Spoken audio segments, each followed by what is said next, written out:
नमस्कार सर्व हस्ताक्षरप्रेमी पालक बंधू भगिनी आणि विद्यार्थी मित्रांनो, आपण दररोज 2 मुळाक्षर 3 मुळाक्षर आणि त्यांचे त्यापासून तयार होणारे शब्द तयार करत आहोत. आता आपण अंतिम टप्प्यात पोहोचलेलो आहोत. आता फक्त 4 मुळाक्षर राहिले आहेत, ह, ळ, क्ष आणि ज्ञ. तर आज आपण 2च मुळाक्षरे घेऊया. उर्वरित मुळाक्षरं उद्याला घेता येईल, पण हे 2 मुळाक्षर घेत असताना त्या प्रत्येक कसं लिहावं हे मी आज सावकाशपणे तुम्हाला दाखवणार आहे. कारण ह हे बऱ्याच विद्यार्थ्यांना आणि बऱ्याच जणांना हे ह व्यवस्थित काढता येत नाही आणि म्हणून मी आज सावकाश घेतो. पहा मी कसं काढतो त्या पद्धतीने तुम्ही काढण्याचा प्रयत्न करावा. तर ह काढत असताना पहिल्या प्रथम हातदंड. ह हे अर्धदंडांचं मुळाक्षर आहे आणि त्यामुळं हे अर्धदंड काढला. याच्या डाव्या बाजूला डावीकडे सरळ रेषा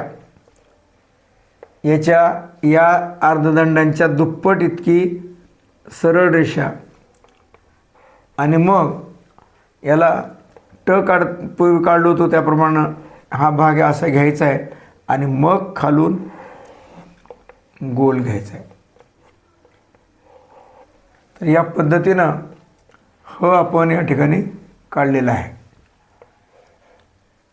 परत पहा वाटलं तर परत पहा की अर्धदंड याला डावीकडे याच्या अर्ध्यापेक्षा थोडी जास्त म्हणजे याच्या दुपटीपेक्षा जास्त आडवी रेषा सरळ आणि मग हे या पद्धतीने घेऊन खालून याला या पद्धतीनं असं घ्यायचं आहे आणि हे ह तयार झालेलं आहे. तर आता आपण ह पासून 2-3 मुळाक्षरं घेणार आहोत. तर पहिलं मुळाक्षर आहे हरण. ह,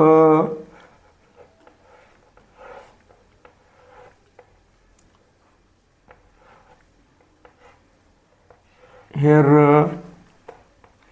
आणि हे न बाणायचं. हरण.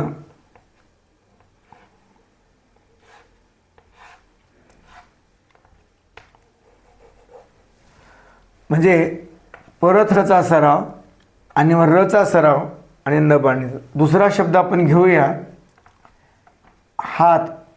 ह काढत असताना पहिल्यापर्यंत अर्धदंड याच्या डावीकडे याच्या दुपटीपेक्षा जास्त अशी आडवी रेषा, याला ते खाली गोल आणि मग खालून आपण या पद्धतीने याला गोल घेणार आहोत आणि मग याला एक काना हा आणि मग हे त कसं काढावं त्याचे परत सराव.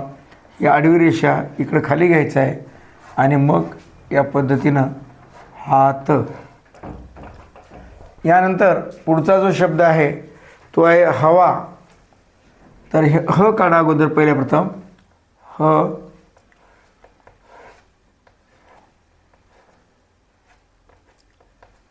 आणि मग हे गोल काढायचं आहे आपल्याला आणि मग ह्याला एक काना द्यायचा पुढं अशा पद्धतीनं हवा. तर या ठिकाणी आपण ह पासून हरण, हात आणि हवा हे 3 शब्द घेतलेले आहेत. आता आज आपण दुसरा जो शब्द घेणार आहे तोही बऱ्याच जणांना व्यवस्थित लिहिता येत नाही आणि काही पुष्कळ जण या ठिकाणी ळ हे चुकीचं लिहितात. त्यामुळं आज आपण आता या ठिकाणी ळ कसं लिहावं हे दाखवतो मी. तर या ठिकाणी पहिल्यापासून हा गोल घ्यायचा आहे आणि याच्यापेक्षा थोडं वर घेऊन वरून खाली घ्यायचं आहे याला आणि एकदम गोल या पद्धतीने घ्यायचं आहे आणि मग पुढच्या याला हा अर्धदंड जोडायचा. ळसुद्धा हे अर्धदंडांचा अक्षर आहे. पुढच्या गोलवर आपल्याला हा अर्धदंड जोडायचा आहे. पुष्कळ जण बऱ्याच जणांचं पाहिलं आहे मी या मागच्या अर्धगोलाला ते जोडतात आणि मग हे आपलं अक्षर चुकतं आहे. म्हणून पुढच्या याला आपण जोडायचं आणि मग शिरोरेखा. तर या पद्धतीनं ळ हे मुळाक्षर आपण घेतलेलं आहे. आता ळ ची असे वेगळे असे शब्द नाहीत. ळपासून बरेचसे पुढं शब्दात आलेले शब्दात आपण ळ घेऊ शकतो, पण ळपासून असं स्पष्ट असं म्हणजे वेगळा असा शब्द नाही. त्यामुळं मी शब्दामध्ये ळ तुम्हाला दाखवतो आणि त्याच्याखाली मी अंडरलाईन करत आहे. तर पहिल्यापासून आपण बाळ हा शब्द घेऊया. हे ब आत्ताच आपण या ठिकाणी वचा सराव केलेला आहे. या वलाच मध्ये आपण या पद्धतीने घेतला असताना आपण ब हे तयार होते आणि म्हणून एकातून दुसरी अक्षरं आपण काढत असताना व पासून ब आपण काढतोच. म्हणून हे ब, या बला काना बा आणि मग या ठिकाणी हे ळ, हे ळ आपण या शब्दामध्ये घेतलेलं आहे. म्हणून या ठिकाणी मला खाली अंडरलाईन केलेलं आहे, हायलाईट केलेलं आहे. तर ळ हे या पद्धतीने आपल्याला काढता येईल. आता या ळचं दुसरा एक शब्द आपण घेऊया, तो म्हणजे आहे डाळ. द आणि ह्या दला काना दा,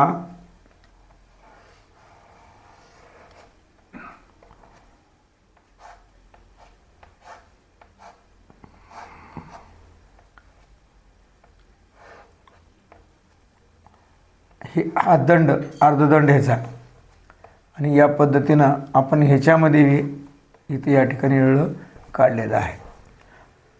आणि यानंतर तिसरा जो शब्द आहे तो आपण गहाळ म्हणजे हरवला असताना आपण गहाळ झाला म्हणतो ना, त्या पद्धतीने हे गचा सराव ग.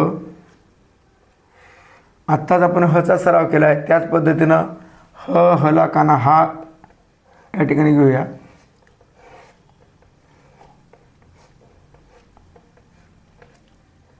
गहा आणि हे परत ळचा सराव गहाळ.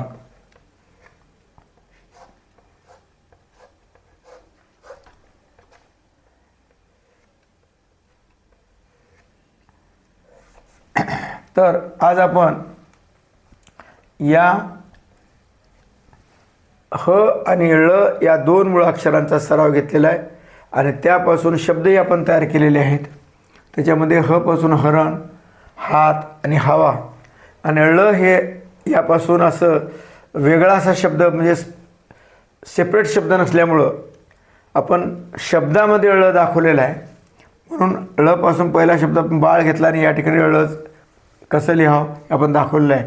त्यानंतर दुसरा शब्द घेतला आहे डाळ आणि तिसरा शब्द आहे घेतला आपण घाळ. तर आज आपले आता ळपर्यंतचे मुळाक्षर झाल्यामुळे उद्या फक्त 2 मुळाक्षर राहणार आहेत, क्ष आणि ज्ञ. तर हे या दोन्हीचं सर आपण पुढील एपिसोडमध्ये घेऊया. धन्यवाद. सुंदर अक्षर सुंदर हस्ताक्षर, पाटीवरती उमटावे एक नवा ठसा. आज शिकूया 2 वर्ण खास, कवीतून व्हावा गोड शब्दांचा वसा. कवीतून व्हावा गोड शब्दांचा वसा. हकाराचा नाद येतो हवेतून, हरण धावे रानात किती सुंदर जून. हाती धरू लेखणी हात करून घट्ट, हवा मग बदलेल मनाचा हट्ट. मराठीची शान हे वळणदार, इवले से बाळ हसे घरभर प्यार. डाळ शिजता छान वास सुगंधी येई, तरी गहाळ होऊ नका लक्ष इथे देई.